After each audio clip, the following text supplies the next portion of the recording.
si uno estudia proféticamente, la iglesia adventista es el remanente, es la iglesia visible de Dios. Ahora, Dios tiene una iglesia invisible, que es su pueblo fiel, que lo ama a Él sin tener las verdades, que está distribuido a través de todas las fes y en todos ámbitos de la tierra. Entonces, y eso se ha visto durante toda la historia bíblica. Por ejemplo, Abraham era la iglesia visible, lo podríamos llamar el remanente. Melquisedec, que era el rey de Salem, era parte de la iglesia invisible, él no pertenecía al pueblo de Dios visible. Israel era el pueblo de Dios visible cuando llegó la época, pero el suegro de Moisés, que era sacerdote de Dios también, él era parte del pueblo invisible. Cuando Cristo vino, Israel todavía era el pueblo visible, pero los reyes magos que vinieron a adorar a Jesús, ellos eran verdaderos fieles, que amaban a Dios, no tenían todas las verdades, pero amaban al Señor y seguían de acuerdo a su conocimiento.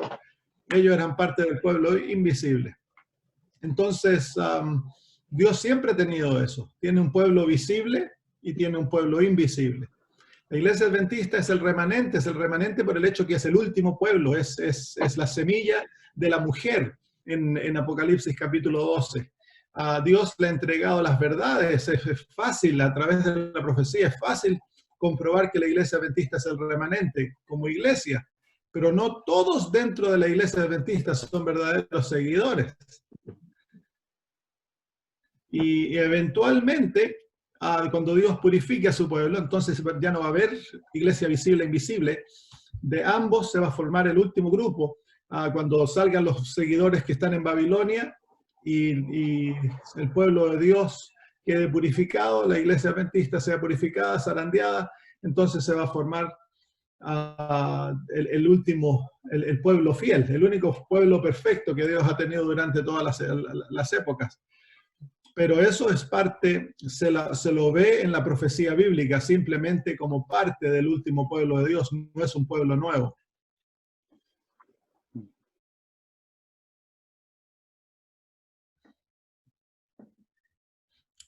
¿Hay alguna pregunta, algún comentario? ¿Cómo les ha ayudado lo que han ido aprendiendo? ¿Están tratando de ponerlo en práctica? Porque no es tan solo teoría, hay que vivirlo. Hay que entrar en la experiencia. Son aquellos que entran en la experiencia que realmente lo entienden. No es el que tiene una teoría que realmente sabe lo que la verdad es aquel que vive la verdad, que realmente sabe la verdad. No es cuánto sabemos, sino que es cuánto vivimos que vale la pena ante Dios, ¿no? Es de valor ante los ojos de Dios. Es la obediencia, que es de gran valor ante los ojos de Dios, no el conocimiento. Es por eso que un católico que sabe poquitito, pero que vive de acuerdo a ese poquitito, es de más valor ante los ojos de Dios que un adventista que sabe mucho, pero que vive poquitito. Por eso es importante que seamos un pueblo fiel. Y la fidelidad tan solo viene como resultado de Cristo viviendo en nosotros. Nosotros no somos fieles por nosotros mismos. No es posible nosotros ser obedientes. Cristo es el que tiene que vivir su vida en nosotros y a través de nosotros. Por eso que el mensaje de la justificación por la fe es tan importante, porque es lo que da poder al mensaje que tenemos. Sin la justicia de Cristo no hay poder, es una forma nomás. Es palabra, se habla, se predica, pero no se vive. Y eso no es de valor ante los ojos de Dios. El arrepentimiento tiene varias experiencias. El morir tiene varias experiencias. El morir tiene 3 pasos, como aprendimos la semana pasada. Hay que morir con Cristo, hay que ser sepultado con Cristo y hay que resucitar con Cristo. Claro. Y luego viene la experiencia del nuevo nacimiento. ¿Qué significa? Que yo he nacido nuevamente. Eso lo vamos a estudiar la próxima semana. Muchas veces, bueno, como pueblo no nos hemos dedicado a profundizar en estas verdades. Y a pesar de que en el espíritu de profecía se encuentra mucho, la hermana de White habla de la muerte al yo, por ejemplo. Cuando uno entra en esta experiencia, yo he leído mucho, desde niño leí mucho los escritos de la hermana de White, desde adolescente. y me llevaron a como el yo, si no está sometido a Cristo, se vuelve legalista. Me volví legalista y andaba dándole con los libros de la hermana White a medio mundo en la cabeza. hasta que entré en la experiencia de morir al yo. Cuando entré a la experiencia de morir al yo y Cristo llegó a ser el centro de mi vida, entonces la vida cristiana se balancea y uno aprende a amar a los demás a pesar de sus defectos. Porque uno tiene defectos. Pero cuando uno está en el yo, uno no se da cuenta de sus defectos. Uno cree que uno es el mejor del mundo. Entonces se cree santo. Se cree el superhéroe. Pero cuando ya Cristo lo humilla, y es por eso que es tan importante pasar por la experiencia del arrepentimiento, que nos lleva a humillarnos ante Dios y a darnos cuenta de nuestra verdadera realidad. Entonces, cuando Cristo llega al corazón, entonces la vida cristiana tiene poder. Ya no es tan solo palabras, sino que es como se llama, hay poder que viene de uno, porque el Espíritu Santo mora en uno y es Cristo el que vive, no uno. Entonces ahí la vida cristiana se vuelve maravillosa, se vuelve linda. ¿Hay alguna otra pregunta? Justicia es carácter. Justicia la justicia es el resultado de un carácter santo, de un carácter puro. Justicia es una vida de obediencia a la palabra de Dios, de fidelidad, de una vida que se vive de acuerdo a la ley de Dios. Entonces, no se puede vivir justamente si no tienes un carácter justo. Entonces, la justicia es el resultado de un carácter justo, de un carácter que obra de acuerdo a lo que Dios dice. Tiene un texto derecho a mi mente, pero cuando tú lo lees, hoy día estaba leyendo de culto el libro de Ezequiel y en el capítulo 31 y 32, y el Señor habla de esto, le habla al justo y le habla al impío. ¿Y cómo es el justo? El justo es el que obra justicia. Claro. Pero tú y yo somos injustos, no podemos obrar justicia porque nosotros somos injustos. Entonces Dios nos da su justicia. La vida de Cristo es imputada a nosotros y nosotros somos tratados que nosotros hemos vivido esa vida perfecta, por lo tanto somos justos ante Dios.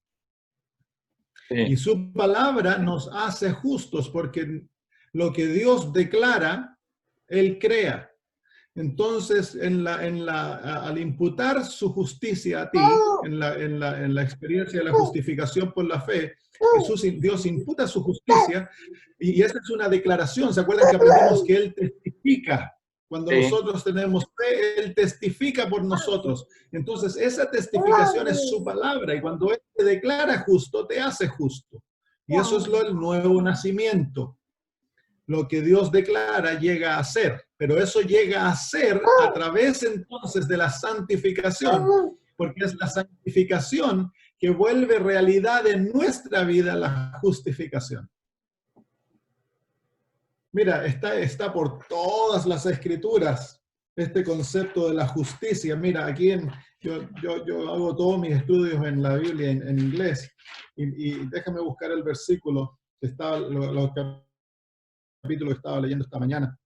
Miren ahí desde el versículo 12 del capítulo 33 de Ezequiel, el Señor le habla al justo y le dice: y tú, hijo de hombre, di a los hijos de tu pueblo, la justicia del justo no lo librará el día que se rebelare, y la impiedad del impío no le será estorbo el día que se volviere de su impiedad. Y el justo no podrá vivir por su justicia el día que pecare. Así que se dan cuenta la relación que hay entre justo y justicia. El justo obra justicia, el impío obra impiedad. Pero el justo, nosotros no somos justos. El justo es justo porque confía en la justicia de Jehová. Miren, aquí hay otro versículo también bien maravilloso aquí en Ezequiel, donde el Señor le habla al justo y le dice: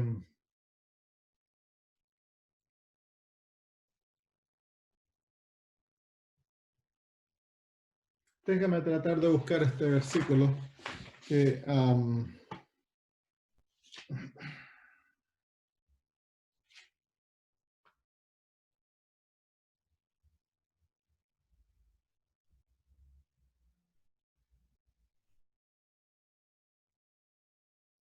miren el versículo 18, nuevamente compara eso, la diferencia entre justicia y iniquidad. Versículo 18 dice, cuando el justo se apartare de su justicia e hiciere iniquidad, morirá por ello. Nuevamente la relación ahí entre la justicia del justo. Entonces, justicia es el resultado de un carácter justo. Pero estoy buscando otro versículo. Miqueas 6, ¿puede ser? Miqueas Léelo, 6:8. léelo. Miqueas 6:8 dice, hombre, él te ha declarado lo que es bueno, lo que pide Jehová de ti, solamente hacer justicia, amar misericordia y humillarte ante tu Dios. Bueno, Claro, ahí el tema de hacer justicia. claro. Entonces, el problema es que nosotros muchas veces al leer estos versículos concluimos, uy, yo tengo que ser bueno. Entonces tratamos nosotros de hacer justicia por nosotros mismos y es ahí donde caemos.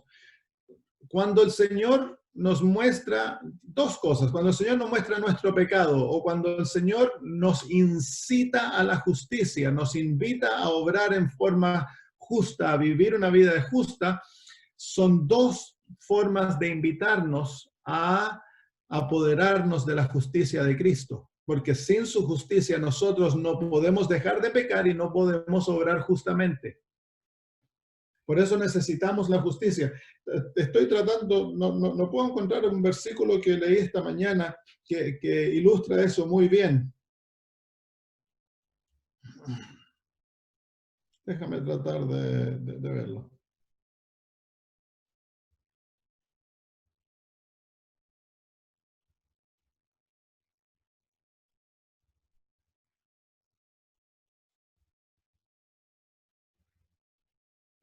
Versículo 13 del capítulo 33 de Ezequiel. Miren, dice, versículo 13 dice, cuando yo dijere al justo, de cierto vivirás. Y mira lo que pasa ahora. Y él confiando en su justicia, hiciere iniquidad, todas sus justicias no serán recordadas, sino que morirá por su iniquidad que hizo. ¿Te fijas? Entonces, el Señor le dice, eres justo, y él en vez de confiar en la justicia de Jehová, confía en cuál justicia. Él se cree justo y confía en su justicia. ¿Y cuál es el resultado? Él obra iniquidad.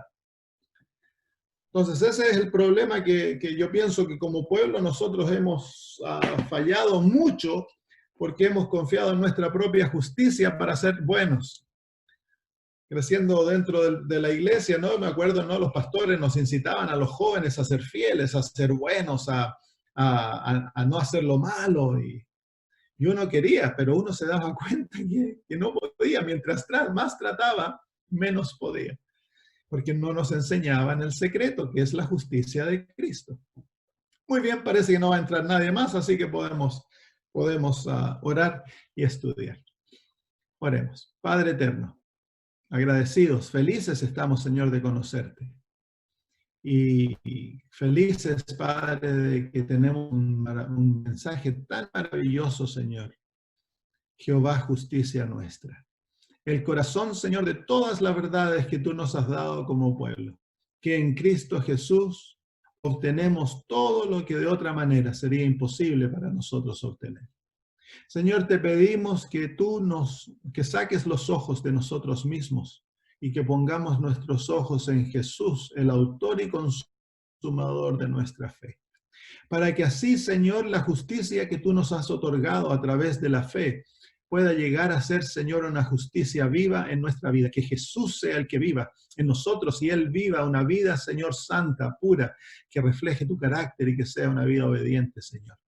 Pedimos en este momento que al continuar estudiando, Señor, la verdad de la experiencia de morir a nosotros mismos, que podamos, Señor, entonces, no tan solo verla, sino que entrar en esta experiencia para que tengamos el gozo, Señor, de experimentarla en nuestras propias vidas.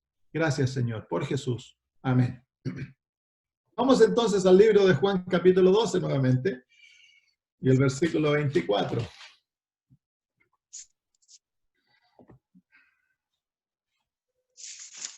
Capítulo 12, versículo 24, la experiencia de la semilla. Pastor, ¿De cierto? Sí. Sí, la vimos. vimos los 3 pasos de Sí. caer en la tierra, de morir y llevar fruto. Ahora Eso estamos lo vimos. analizando cada paso, ¿se acuerdan? Da. Entonces analizamos el primer paso, que es caer a la tierra, y que es la experiencia del arrepentimiento. Y eso fue lo que hablamos la semana pasada, el arrepentimiento, ¿sí? Entonces Sí. no hemos analizado lo que significa morir. Mm. Ya, entonces Juan capítulo 12, versículo 24, que es el versículo que estamos estudiando y lo vamos a estudiar por varias semanas.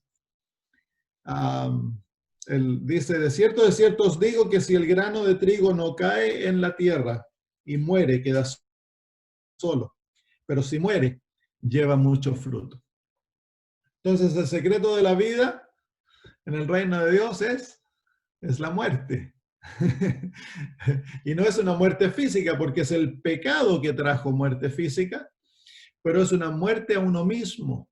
Dios está constantemente negándose a sí mismo. Dios es un Dios humilde. Él vive la humildad, Él vive la experiencia de caer. Constantemente Él se está humillando y lo vimos en la experiencia de Cristo Jesús, quien siendo en la forma de Dios, no consideró como robo el estimar ser igual a Dios, sino que se abandonó, se despojó a sí mismo. Esa es la experiencia que Dios ha ilustrado en toda la naturaleza, en toda su creación está la experiencia del despojo de sí mismo.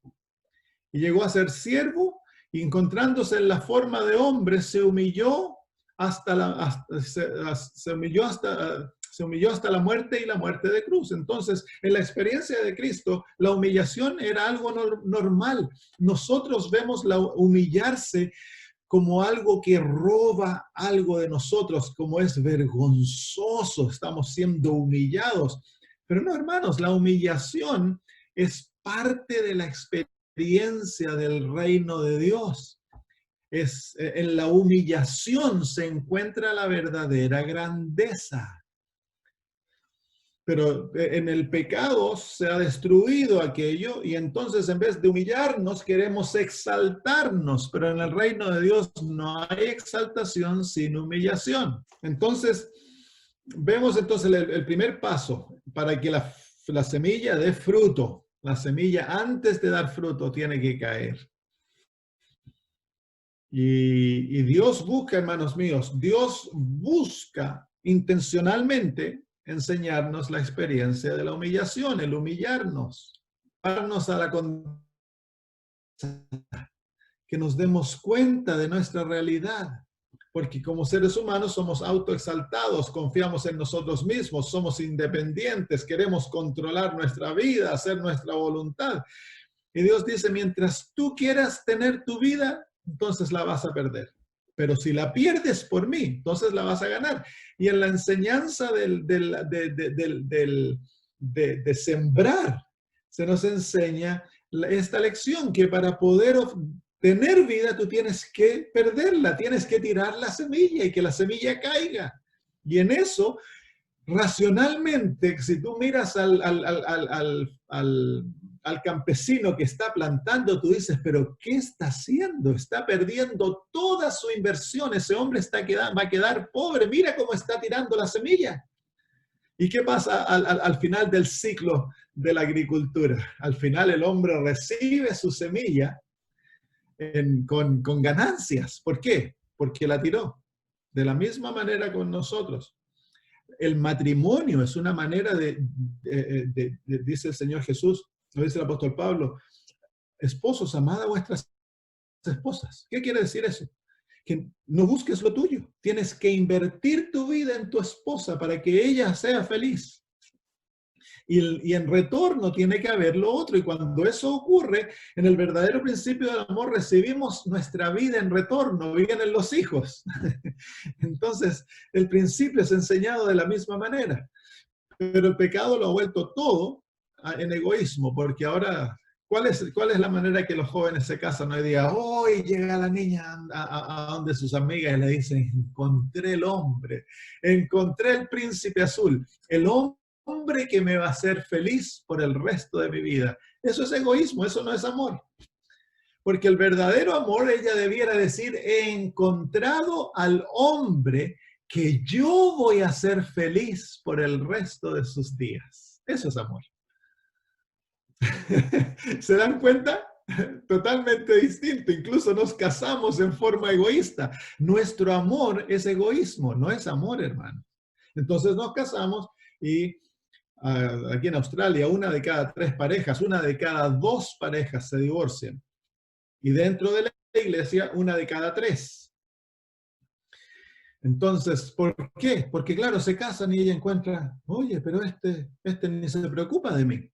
Y el otro, él piensa, ella no me ama porque no se preocupa de mí tampoco. Entonces el egoísmo, y se pelean, se distancian. Tú no me complaces, tú no me compras lo que a mí me gusta, tú no haces la comida que a mí me gusta, no te viste, entonces todo yo, y se destruye el hogar, pues. Entonces, el verdadero matrimonio en el concepto de Dios no es yo, sino que es tú. Entonces, yo invierto mi vida en ti.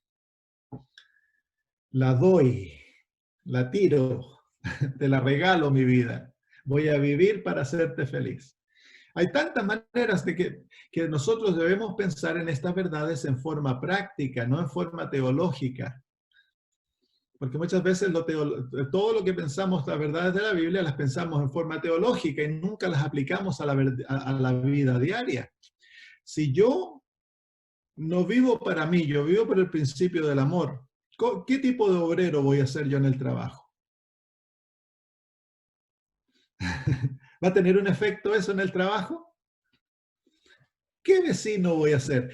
Digamos que tienen un vecino que es súper malo y los trata mal. ¿Cómo van a tratar ustedes al vecino ahora? Ya lo vamos a ver esto en lo que vamos a estudiar. El segundo paso para que la semilla pueda dar mucho fruto es que la semilla debe morir. Entonces ahora vamos a estudiar la realidad de la muerte en la vida cristiana. Antes de poder tener vida, nosotros debemos morir. Antes de tener vida, hemos de morir. Y esto está enseñado a través de todas las Sagradas Escrituras. Vengan al libro de Gálatas, capítulo 2.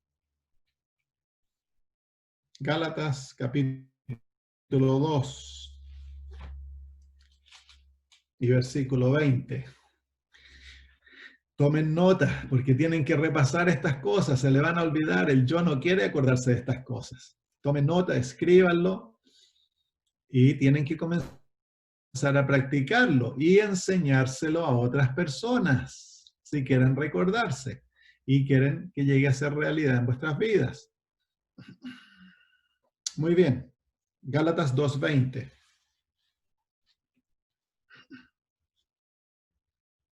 Ahora, les voy a dar permiso para que hagan preguntas mientras vamos haciendo el estudio, porque ya me he dado cuenta que si les doy permiso de hacer preguntas, al final se les olvidaron todas las preguntas. Y al final no hay preguntas. Y deben tener preguntas. Así que si les sale una pregunta, como Sebastián, pongan su mano en alto y hagan la pregunta y la respondemos ahí mismo. ¿Qué les parece? Muy bien. Ok, versículo 20. Con Cristo estoy juntamente crucificado. Y ya no vivo yo, mas vive Cristo en mí. Y lo que ahora vivo en la carne, lo vivo en la fe del Hijo de Dios, el cual me amó y se entregó a sí mismo por mí. Entonces, se fijan aquí que el apóstol Pablo nos está mostrando de que él muere en 2 experiencias distintas. Él tiene una experiencia original que está en el pasado. En el original no dice con Cristo estoy juntamente crucificado, dice con Cristo fui juntamente crucificado. Es una experiencia pasada. Entonces, el apóstol Pablo, para entrar en la vida con Cristo, él fue crucificado con Jesús, él murió con Cristo. Y esa experiencia pasada se refleja diariamente en la realidad que él dice, yo no vivo yo ya no vivo yo, sino que es Cristo quien vive. ¿Se fijan? Entonces, lo que ocurrió en el pasado se refleja diariamente y es una experiencia que se repite en el presente diariamente. Entonces, el verdadero cristiano es alguien que está muerto. Y el que vive es Jesús. Y él dice, y la vida que yo vivo en la carne, la vivo por la fe. Y apunta de que la realidad de su experiencia cristiana es Cristo Jesús viviendo en él. Vengan al libro de Colosenses. Colosenses capítulo 2. Colosenses capítulo 2 y versículo 20. Colosenses capítulo 2 y versículo 20. Ahora, nosotros los adventistas tenemos una ventaja sobre otras denominaciones en que nosotros tenemos una verdad que ilustra esta experiencia. Es la verdad del estado de los muertos.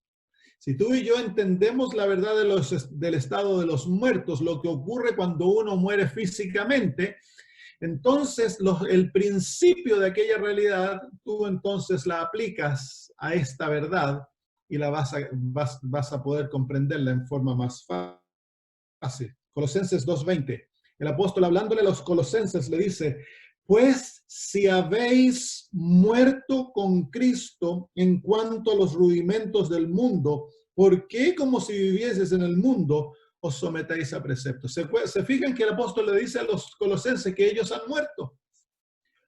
Pues que si habéis muerto, capítulo 3, versículo 1 dice, si pues habéis resucitado con Cristo, buscad las cosas de arriba, donde está Cristo sentado a la diestra de Dios.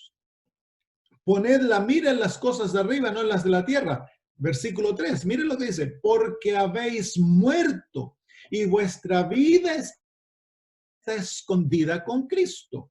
Cuando Cristo, vuestra vida, se manifieste, entonces vosotros también seréis manifestados con él en gloria. ¿Qué nos dice el apóstol Pablo? Que nosotros hemos muerto y nuestra vida, tú y yo, estamos escondidos en Jesús. Él es el que vive.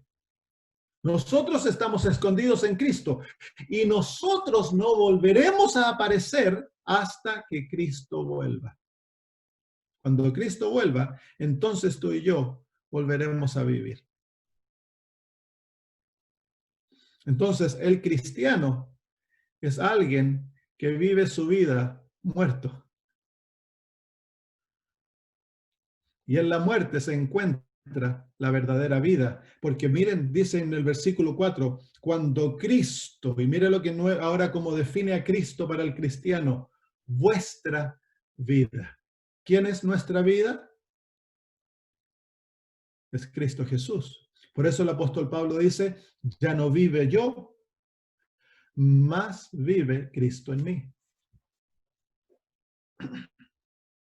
Entonces, hay una profundidad de experiencia aquí que yo pienso que como adventistas nosotros no la hemos entendido. Esta es una de las verdades que como pueblo ha sido elúcida. Nosotros no hemos realmente tomado esta experiencia. Hay otras denominaciones que ellos entienden mucho mejor la verdad de la muerte al yo. Los adventistas no le hemos dado mucho énfasis. Hablamos de ello, lo mencionamos en sermones, pero no hemos desarrollado no hemos desarrollado esto como una experiencia que el miembro debe experimentar antes de ser bautizado. Hablamos de que el miembro tiene que ser fiel, tiene que pagar los diezmos, tiene que guardar el sábado, tiene que hacer cosas antes de ser bautizado, pero esta realidad no es algo que entendemos. Yo era pastor 8 años como pastor antes que llegué a entender esto, y fue esta realidad, esta experiencia que llevó a mi conversión. Vengan al libro de Romanos antes de Romanos, 2 Corintios.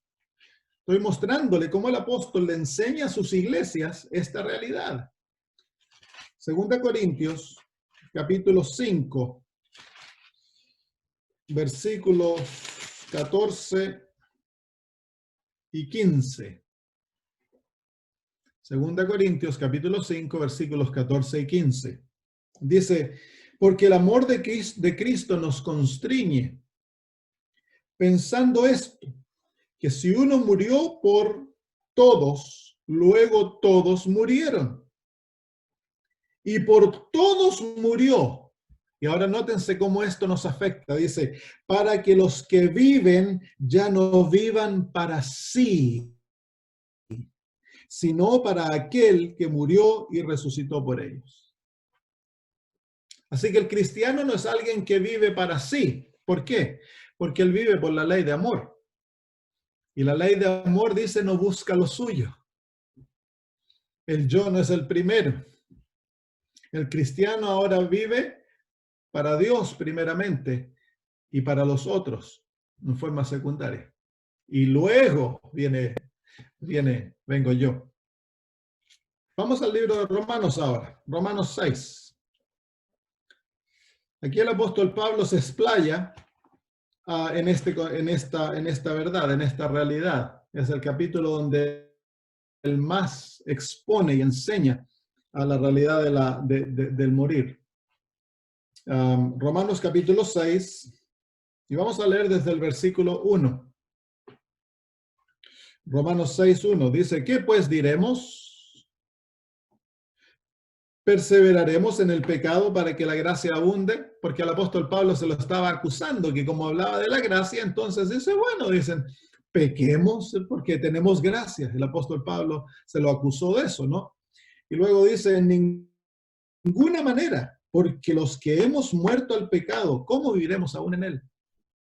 ¿Se fijan ahí la palabra que el apóstol Pablo usa en nuestra relación al pecado? Hemos muerto al pecado.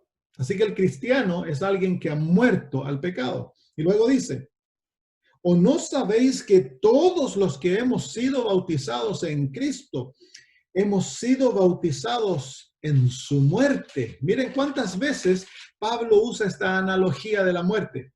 Porque somos sepultados juntamente con él para muerte por el bautismo, a fin de que como Cristo resucitó de los muertos por la gloria del Padre, así también nosotros andemos en vida nueva.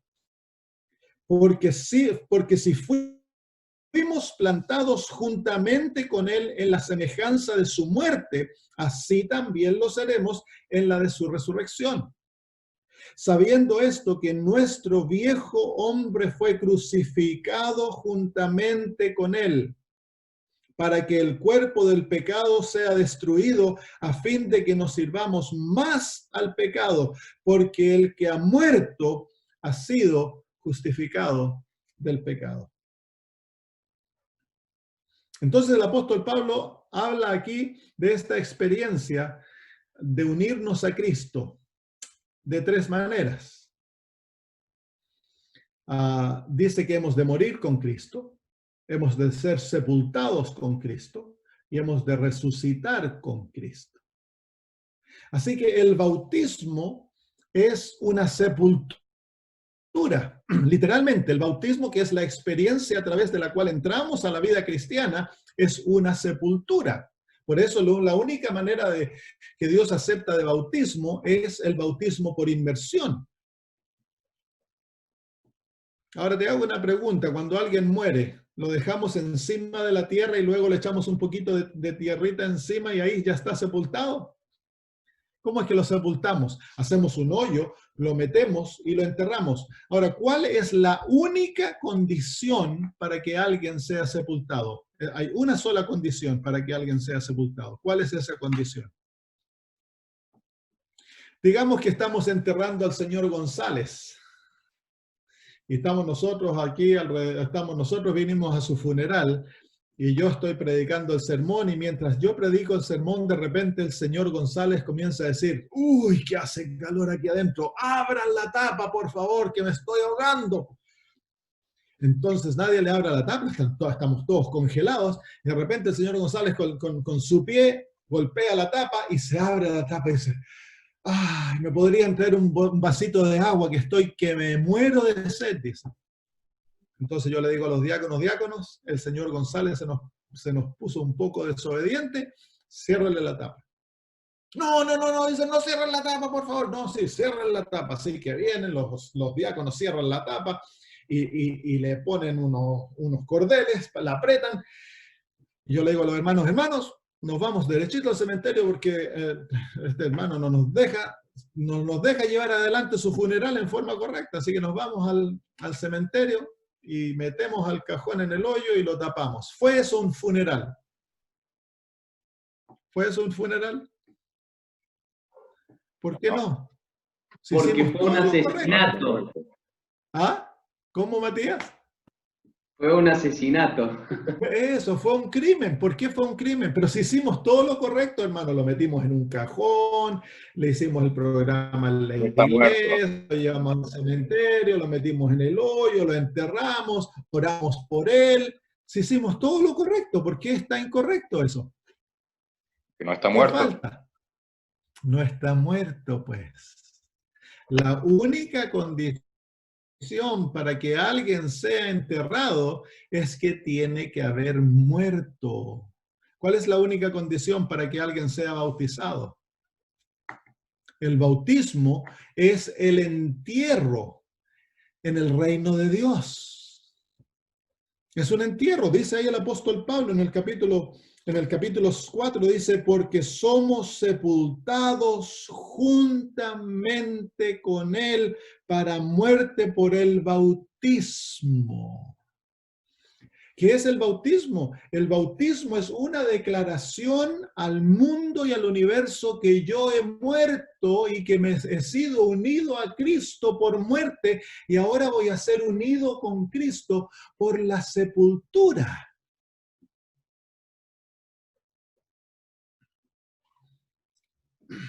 Entonces, hermanos, la condición no es de que creamos en el sábado. La condición no es de que paguemos diezmos, porque eso es fácil hacer. El yo se puede esconder detrás de guardar el sábado y de pagar el diezmo y de vestirse y comer correctamente. El yo puede hacer todas esas cosas con tal que no muera. Pero el yo ha de morir y el yo no quiere morir.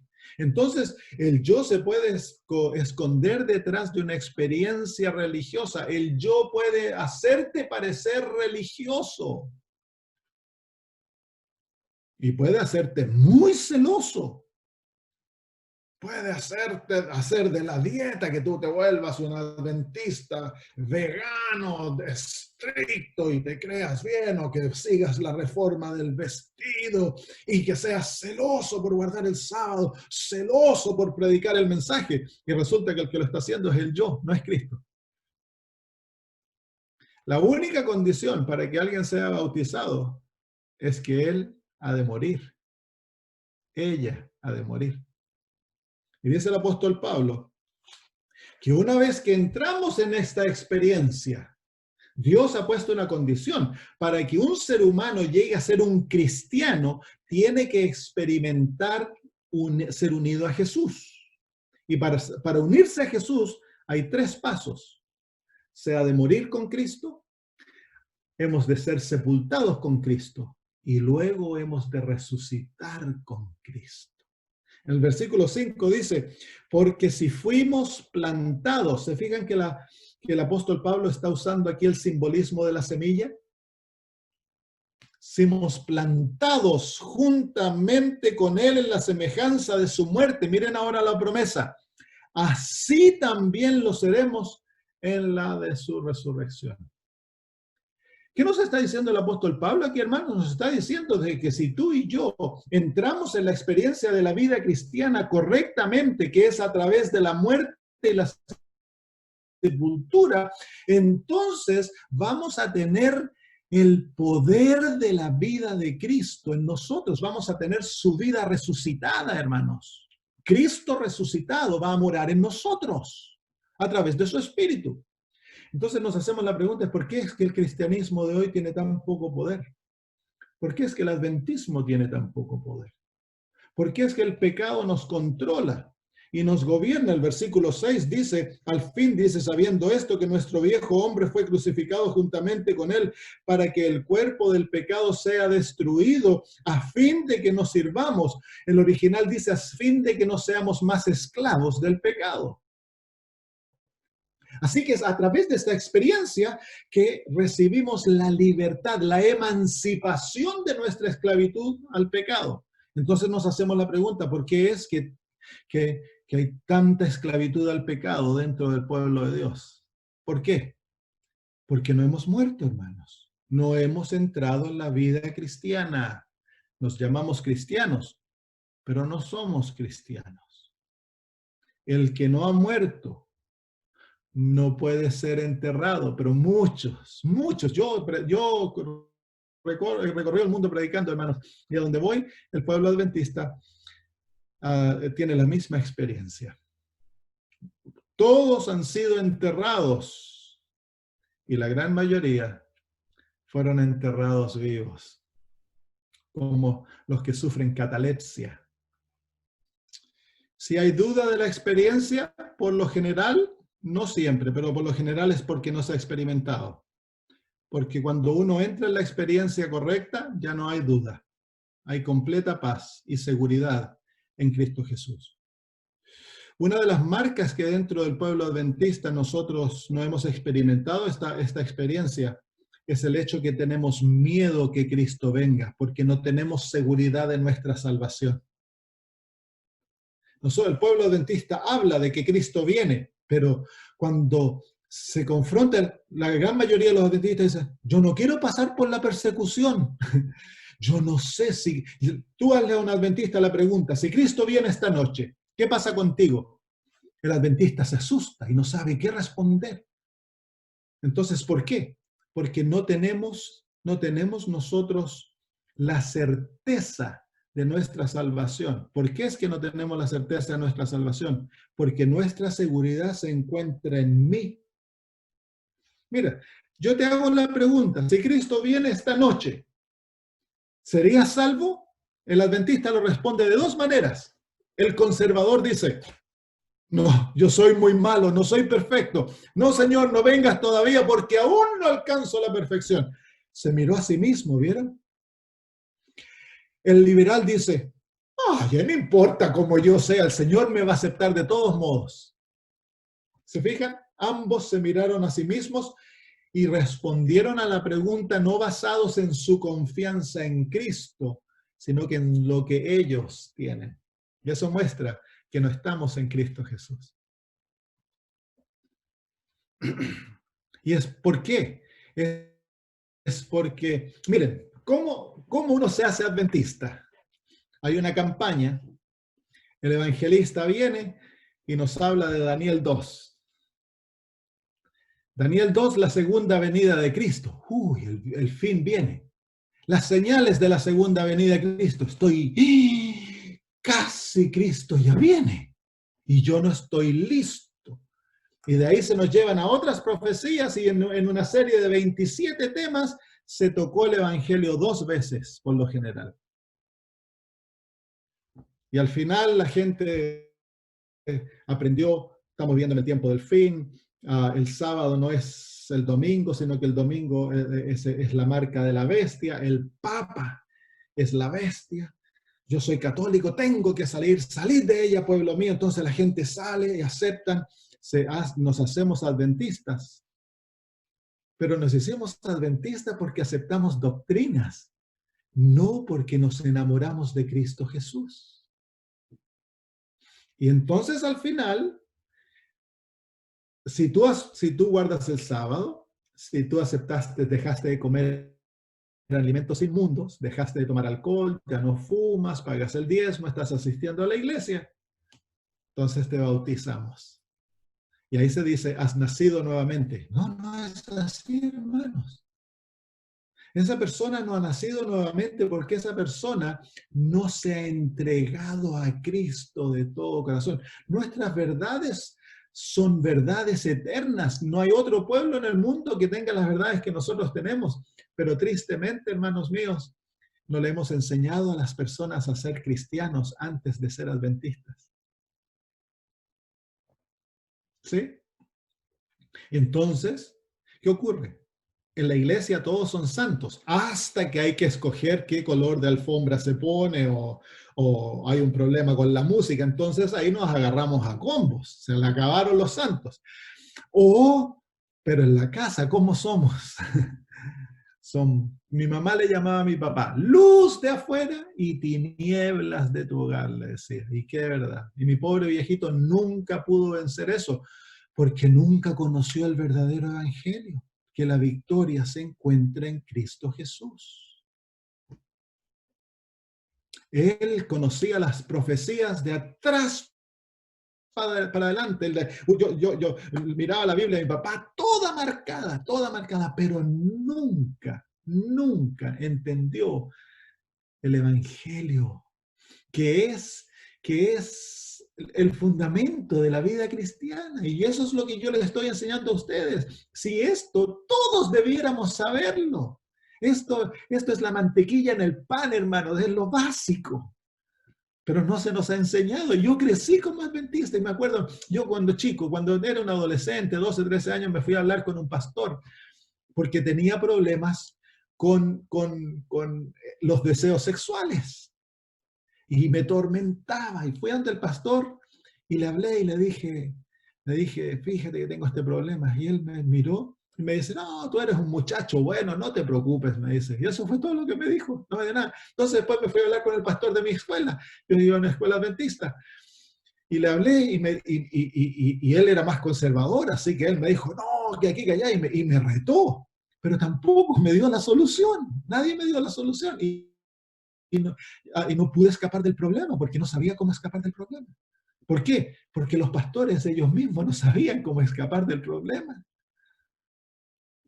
Como por ejemplo, ¿cómo vences el pecado? Te han dicho en la iglesia que tienes que vencer el pecado y que tenemos que vencer todos nuestros pecados antes que Cristo venga. Pero ¿cómo lo vences? ¿Cómo puedes tener victoria sobre los pecados? ¿Cómo vences el mal genio? ¿Cómo vences el orgullo, hermanos? ¿Cómo aprender a amar cuando odias a alguien?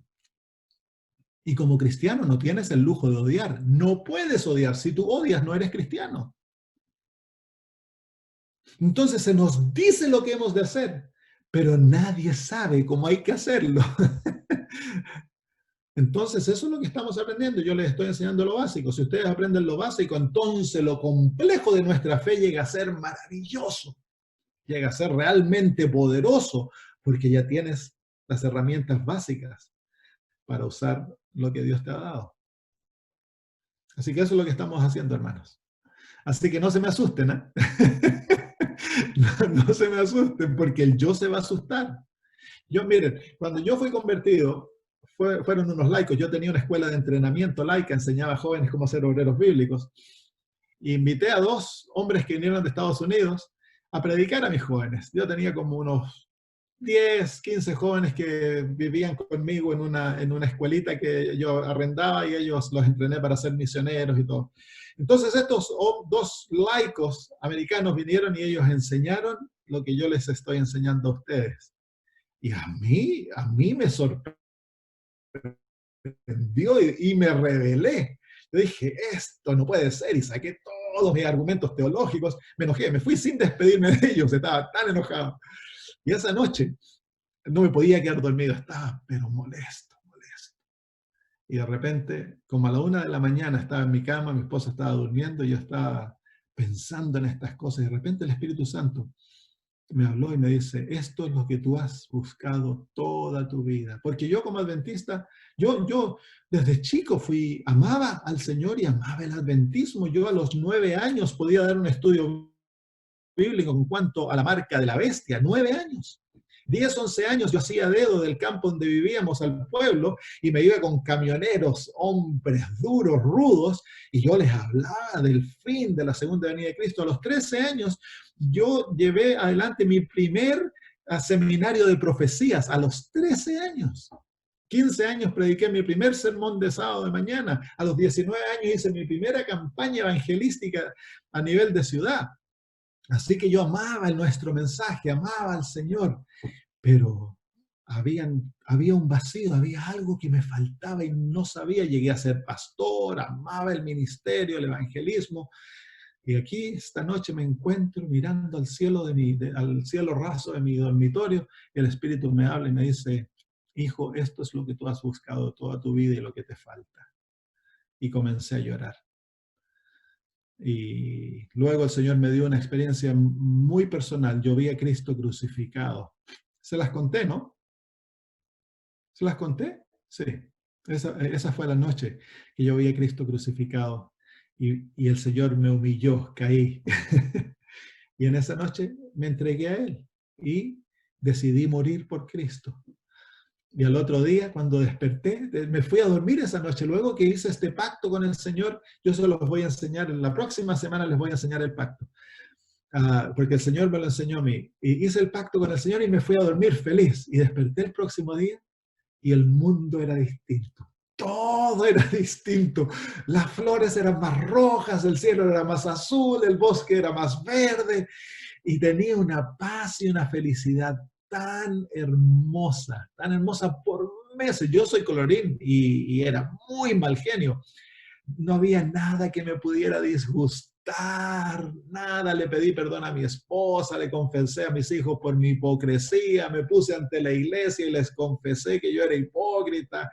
Ya no había vergüenza. Por primera vez pude hablar del hecho que yo había sido abusado sexualmente cuando tenía 5 años, porque la noche anterior el Señor me había llevado a perdonar a ese hombre y a escoger amarlo.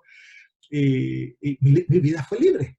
Es como me hubieran sacado las cosas que me habían tenido atado por tantos años. Fue maravilloso, no dejé de ser adventista. Lo opuesto, el Señor desde ahí comenzó a enseñarme las profundidades de nuestra fe. Nuestra fe, nuestras doctrinas son maravillosas, pero no, el yo no las quiere descubrir, tan solo hay contentamiento con lo básico, con lo superficial. Y me enamoré de Cristo más que antes. Ahora lo amo de todo corazón. Es lindo, es maravilloso. Muy bien, sigamos estudiando, porque se nos acaba el tiempo. Eso es lo que yo quiero que ustedes tengan, hermano, que sean adventistas cristianos, que si ustedes saben, o tú me preguntas a mí, si mueres hoy, ¿estás listo? Sí, amén. Que el Señor me lleve cuando sea. Yo ya hice un pacto con Él. Yo ya le dije al Señor: Señor, yo ya morí. Así que cuando tú quieras que yo muera físicamente, está bien. Si me muero a los 50, 60, yo tuve cáncer, el Señor me sanó. Así que ya he experimentado cara a cara con la muerte. Así que no hay miedo, no hay miedo alguno, porque mi confianza no está en mí. Se encuentra en mi seguridad, que es Cristo Jesús. Él es mi seguridad. Pero por Él, pues. Amén. Y ese es el gozo que como pueblo de Dios hemos tenido. Eso significa estar listos para la segunda venida de Cristo, hermanos. Muy bien. Vamos al libro de Mateo, capítulo 11. Mateo, capítulo 11. Versículos 28 y 29.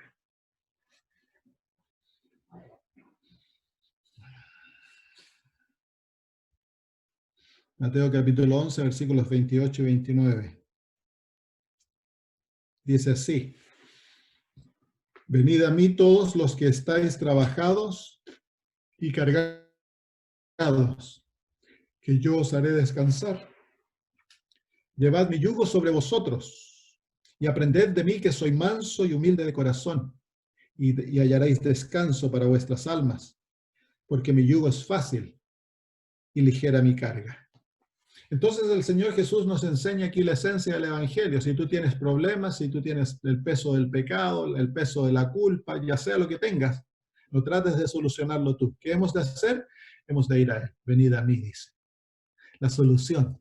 Cristo es la solución. Cristo es todo para nosotros. Venid a mí todos los que estáis cargados y turbados. Pero luego hay una condición. Versículo 29 dice, poned mi yugo sobre vosotros.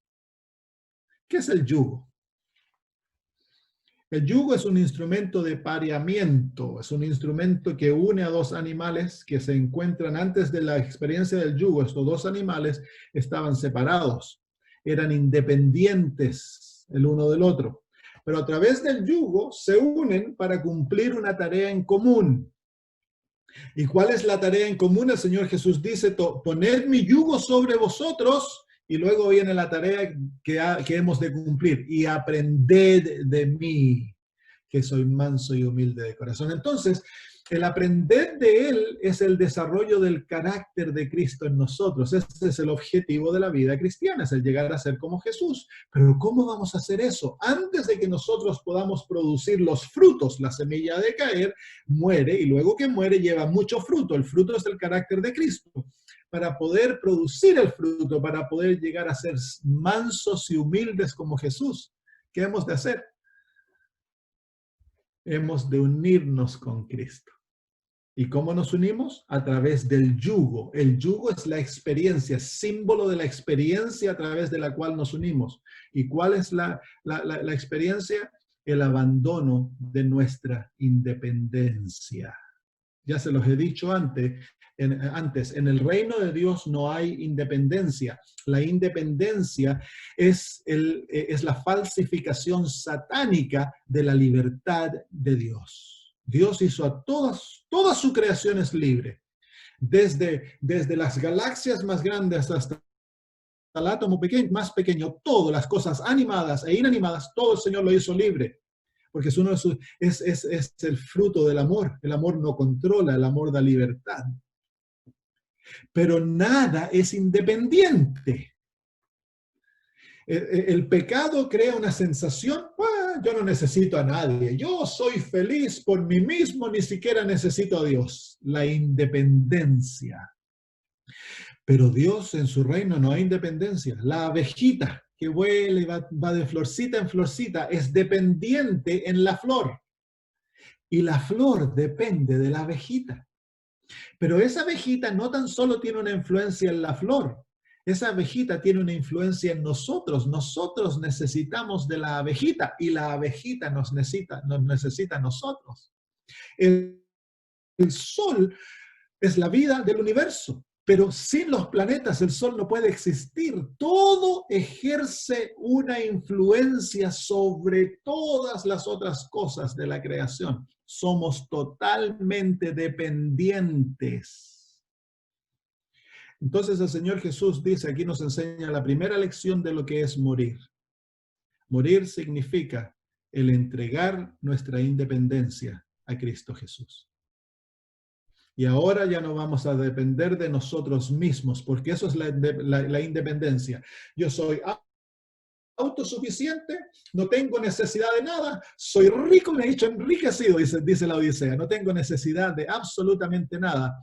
Pero el Señor Jesús dice, al entrar en la vida cristiana, para unirte a mí, me tienes que entregar tu independencia y hacerte totalmente dependiente de mí. Es la única manera que vas a llegar a ser manso y humilde de corazón. No hay más independencia. Ahora en adelante el apóstol Pablo dice, ya no vivo yo, mas vive Cristo en mí. Él es nuestra vida. Él es nuestro todo, lo necesitamos absolutamente, sin Él morimos. Es como el bebé que está dentro del vientre de la madre y le dijera a la mamá, mamá, yo no te necesito, y se cortara el ombligo umbilical. ¿Qué le pasaría a ese bebé? Moriría. Por eso el pecado es muerte, porque nos separa de Dios, nos hace independientes, y en esa independencia hay muerte eterna, hermanos. Si queremos tener vida eterna, ¿qué hemos de hacer? Debemos volvernos a unir con aquel que es nuestra vida. Entonces, el primer paso en la muerte es reconocer que yo no soy independiente, confesar mi independencia, pedir perdón por ella y unirme a Cristo Jesús. En el capítulo 11, en el capítulo 10, el Señor Jesús dice en el versículo 37, y 38. Versículo 37 y 38 dice, el que ama a padre o madre más que a mí, no es digno de mí. El que ama a hijo o hija más que a mí, no es digno de mí. Versículo 38, ahora viene, dice, y el que no toma su cruz y sigue en pos de mí, no es digno de mí.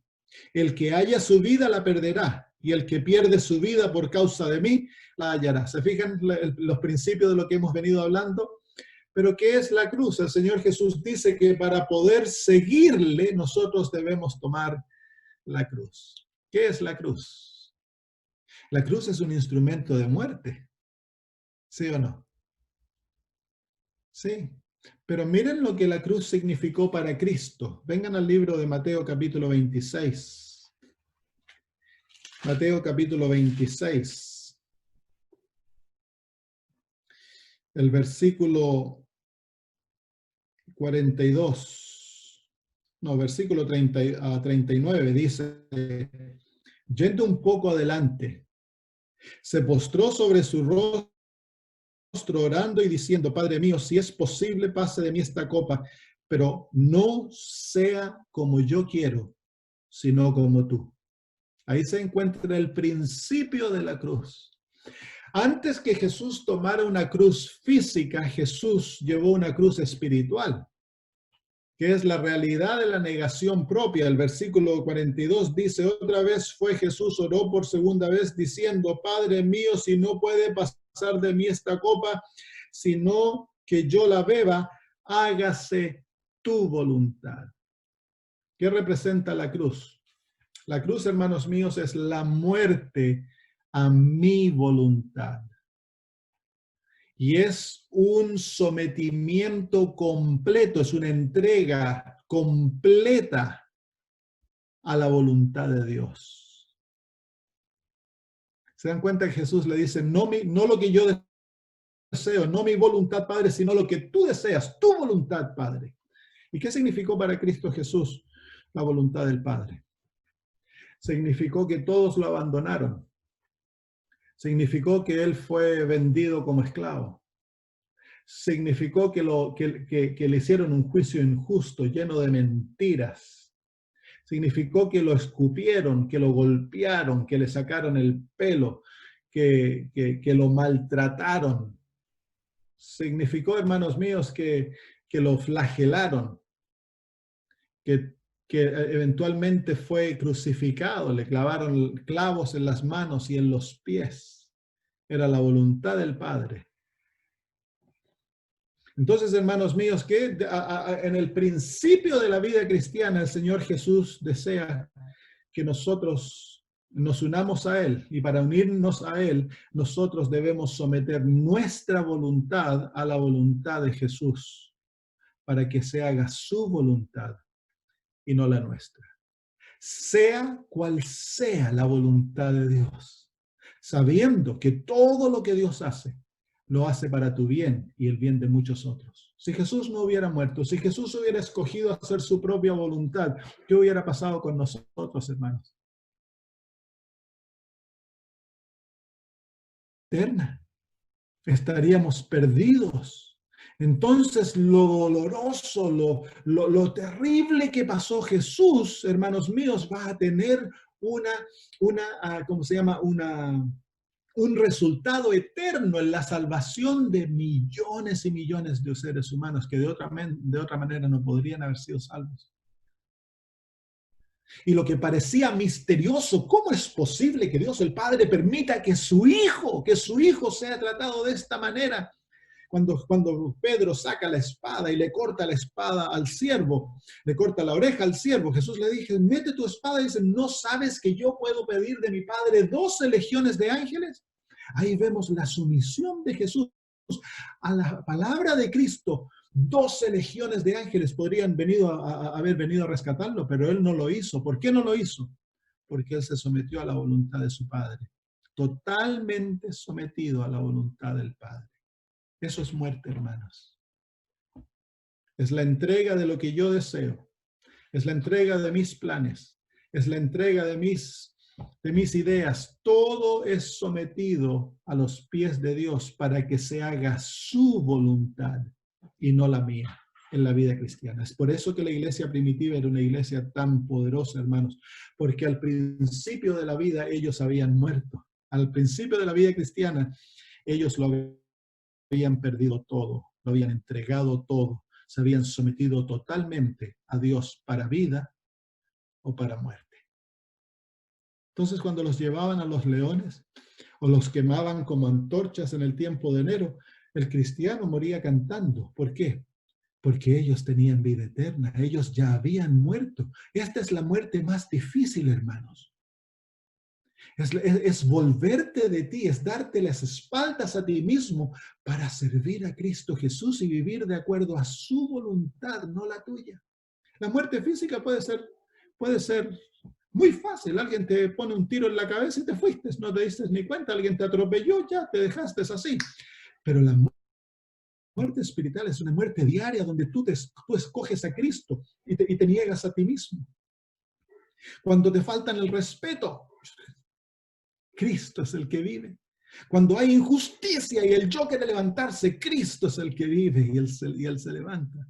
Entonces, es en esta experiencia donde se encuentra el poder del cristianismo, hermanos. Sin esta experiencia, el cristianismo es solamente palabrería. Pero en esta experiencia, cuando Cristo es el que vive y Él reproduce su vida en nosotros, es que Él nos va a enseñar a poner la otra mejilla, sin creer que es injusto, sino que tomándolo felizmente. Nos va a enseñar a que cuando nos quieran llevar a la corte para sacarnos la capa, entonces le vamos a dar el vestido también, que ya no nos protegemos a nosotros mismos. Cuando te quieren obligar a llevar el peso por 1 milla, tú vas a ir con ellos por 2 millas, feliz de servir y amar a tu enemigo. Amaremos a nuestros enemigos.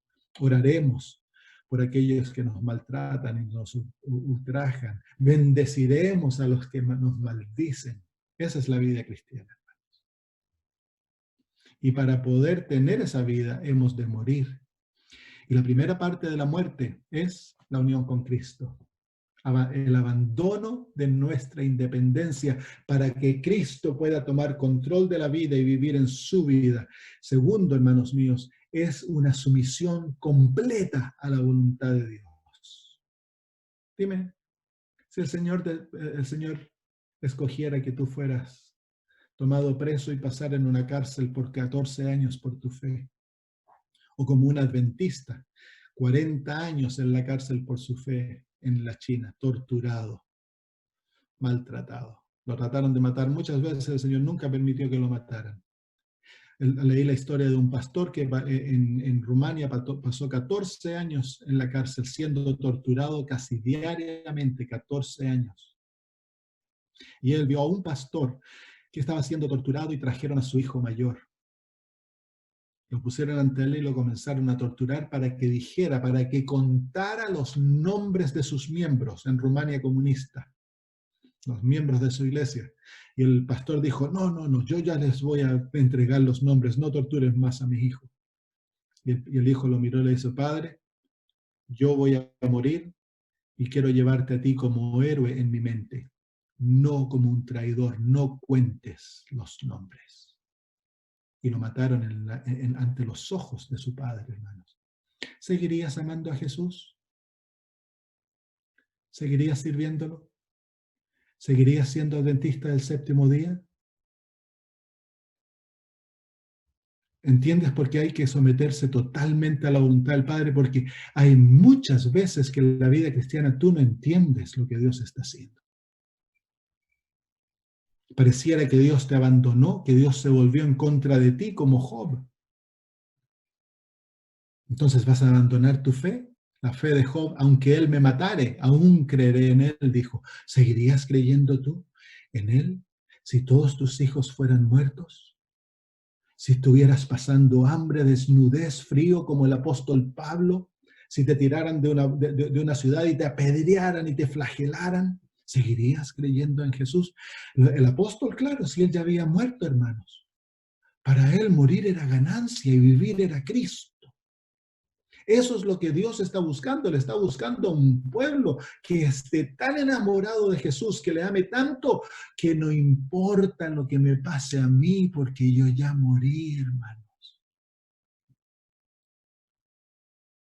Y eso es lo que como pueblo no tenemos. Y eso es el problema por el cual Cristo no puede venir, porque Él tiene una esposa que dice ser su esposa, pero es prostituta.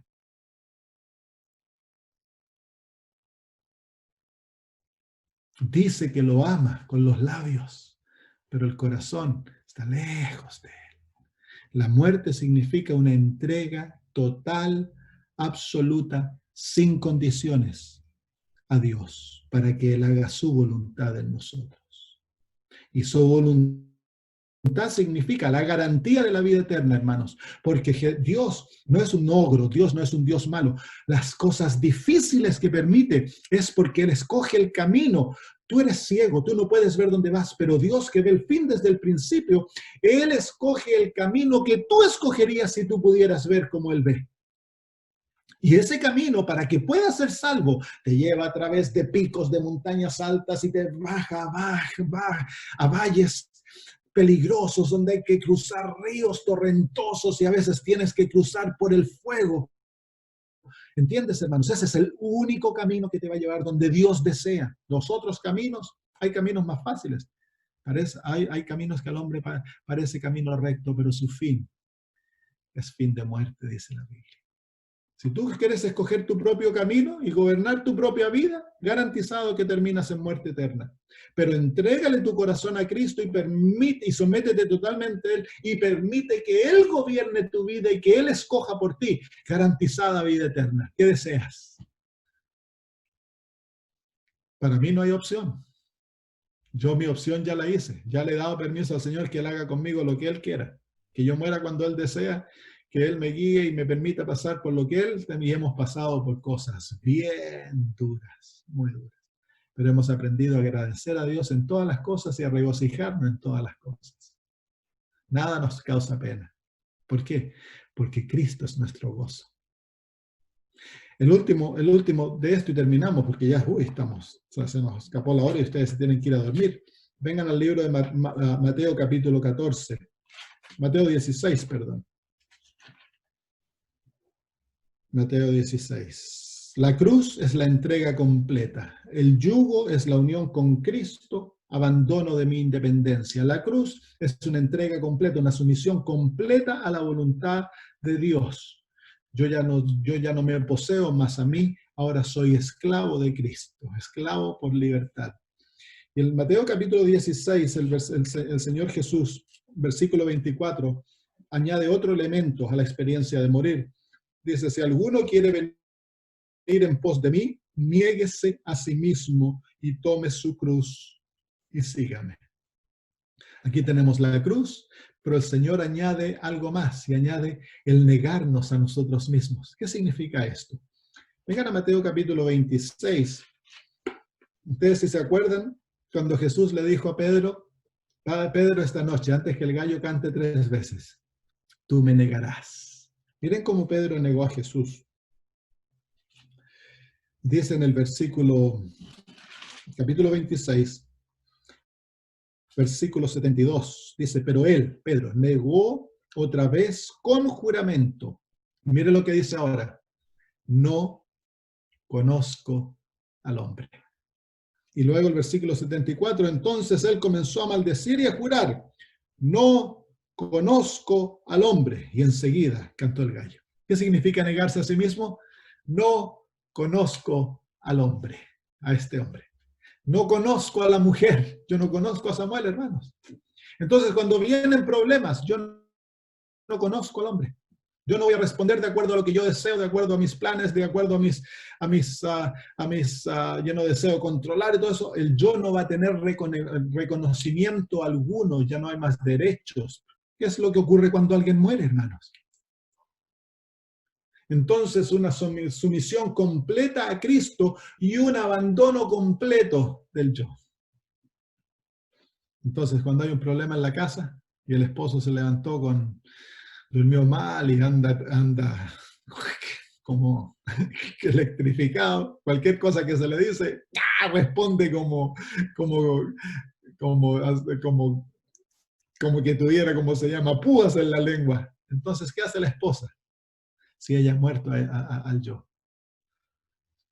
Si uno está en el yo, ¿y quién sos tú para tratarme de esa manera? Inmediatamente comienza la pelea y explota la Segunda Guerra Mundial. Pero si uno ha muerto al yo y está sometido a la voluntad de Cristo, Cristo ahora es el que vive. ¿Cómo trataría él a mi esposo? ¿Cómo trataría él a mi esposa cuando ella está así? No hay referencia al yo. Ahora, hermanos, Dios necesita que nosotros entremos en este pacto con Él, que le demos la autoridad para que Él gobierne nuestra vida, para que tengamos su carácter. Ahora, esto no ocurre automáticamente. Cuando tú y yo le permitimos a Jesús tomar control, nos ponemos bajo el yugo y estamos crucificados con Él, entonces el Señor Jesús te dice, ahora aprenderás a ser como yo, manso y humilde. Entonces, Él te toma y a través de la vida, Él te va a enseñar a vivir esta experiencia. Cuando fracases, el Señor te dice, no te preocupes, si estás aprendiendo, yo te estoy enseñando. Y vas a ir cambiando, el Señor te va a ir creciendo, las cosas que eran difíciles antes van a llegar a ser fáciles y esas batallas que antes te hacían caer, ahora ya las conquistaste. El Señor te lleva a conquistar cosas más altas, más grandes, batallas más profundas. Mientras vivamos hay batallas que pelear, hermanos. Pero ahora es Cristo el que la batalla a través mío.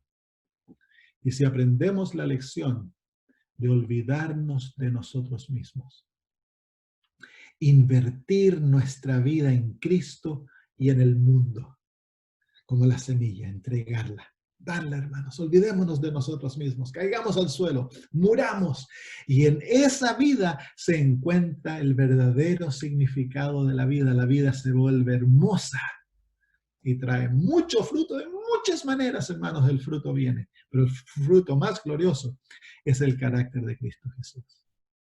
Llegaremos a ser como Él. Muy bien, ¿hay alguna pregunta? Les di permiso para hacer preguntas, pero no me hicieron más preguntas. Ahora, ¿hay alguna pregunta? Pero ya se me quieren ir a dormir, ya los veo ya. Si me dijeron que los hermanos argentinos eran buenos para dormir.